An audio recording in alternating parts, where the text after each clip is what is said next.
Assalamualaikum warahmatullahi wabarakatuh. Kali ini kita akan membahas tentang ilmu pengetahuan, teknologi, dan seni dalam Islam. Sebelum kalian memahami tentang eh, ilmu pengetahuan, tentang teknologi, seni, dan teknologi dan seni dalam Islam, maka kalian harus memahami tentang konsep dasar dari ilmu pengetahuan terlebih dahulu. Nah, adapun pemahaman tentang ilmu dasar, eh, ilmu pengetahuan itu merupakan segala sesuatu yang diperoleh atau diketahui manusia. Nah, ilmu itu sendiri adalah pengetahuan yang sudah diklasifikasikan, diorganisasikan, disistematisasi, dan diinterpretasi menghasilkan kebenaran yang objektif, teruji kebenarannya, dan dapat diuji ulang secara ilmiah. Namun, secara bahasanya, ilmu itu berarti kejelasan. Kata ilmu ini dengan berbagai bentuknya terulang eh, 854 kali dalam Al-Quran. Kata ini digunakan dalam arti proses pencapaian pengetahuan dan objek pengetahuan.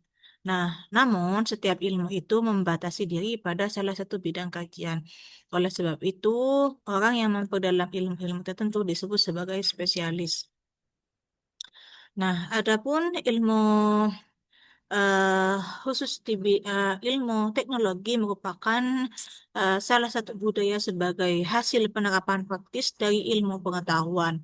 Nah, teknologi ini dapat membawa dampak positif berupa kemajuan dan kesejahteraan bagi umat manusia. Tetapi juga sebaliknya dapat membawa dampak negatif berupa kehancuran alam semesta.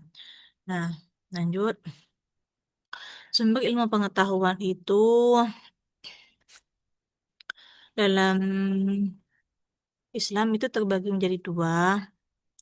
Dalam pemikiran Islam, sumber ilmu pengetahuan itu dibagi menjadi dua. Ada eh, satu wahyu, yaitu wahyu dan akal, yaitu wahyu dan kedua akal.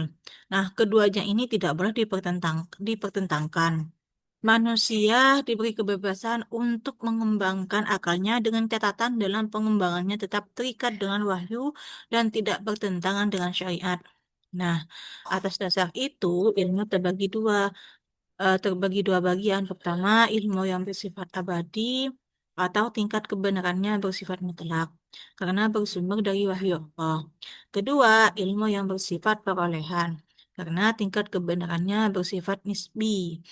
Dari itu, artinya bersifat dari akal pikiran manusia.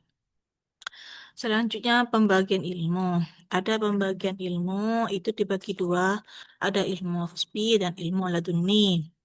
Ilmu kasbi ini yaitu cara berpikir sistematika dan metodik yang dilakukan secara konsisten dan bertahap melalui proses pengamatan, penelitian, eksperimen, dan penemuan. Nah, ilmu ini diperoleh manusia pada umumnya dan dengan sendirinya seorang yang melalui proses-proses itu akan memperoleh ilmu tersebut. Kemudian yang kedua ilmu laduni. Ilmu laduni yaitu ilmu yang diperoleh oleh orang tertentu yang dilakukan dengan melalui proses penginderaan atau berpikir. Akan tetapi melalui proses perencanaan oleh hadirnya cahaya ilahi dalam kolbi. Nah,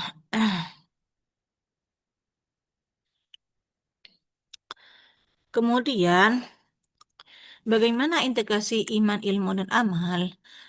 Islam adalah, dalam pandangan Islam, antara agama, ilmu pengetahuan, teknologi, dan seni itu terdapat hubungan yang harmonis dan dinamis yang terintegrasi ke dalam satu sistem yang disebut dinul Islam. Namun di dalamnya itu terkandung tiga unsur pokok, yaitu ada akidah, syariah, dan akhlak. Dengan kata lain, iman, ilmu, dan amal soleh. Islam ini adalah agama wahyu yang mengatur sistem kehidupan yang paripurna. Nah, dari keparipurnaannya terletak pada tiga aspek, yakni ada aspek akidah, aspek ibadah, dan aspek akhlak. Meskipun diakui aspek pertama sangat menentukan tanpa integritas kedua. Namun, aspek berikutnya dalam perilaku kehidupan Muslim, maka makna realitas kesempurnaan Islam menjadi kurang utuh, bahkan diduga keras akan mengakibatkan degradasi keimanan pada diri Muslim.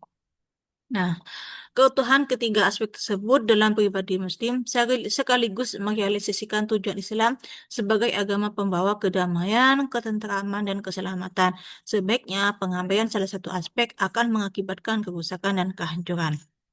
Agama atau iman berfungsi untuk memberikan arah bagi seorang ilmuwan untuk mengamalkan ilmunya dengan didasari oleh keimanan yang kuat. Pengembangan ilmu dan teknologi akan selalu dapat dikontrol berada pada jalur yang benar.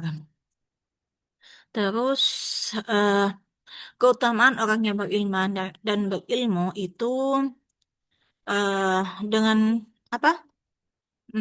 Bagaimana orang alim adalah bendaharawan yang mengurus khazanah Allah, bahkan tidurnya orang alim lebih baik dari ibadahnya orang bodoh. Nah, mungkin sekian itu saja yang dapat saya sampaikan. Eh, kurang lebihnya mohon maaf. Wassalamualaikum warahmatullahi wabarakatuh.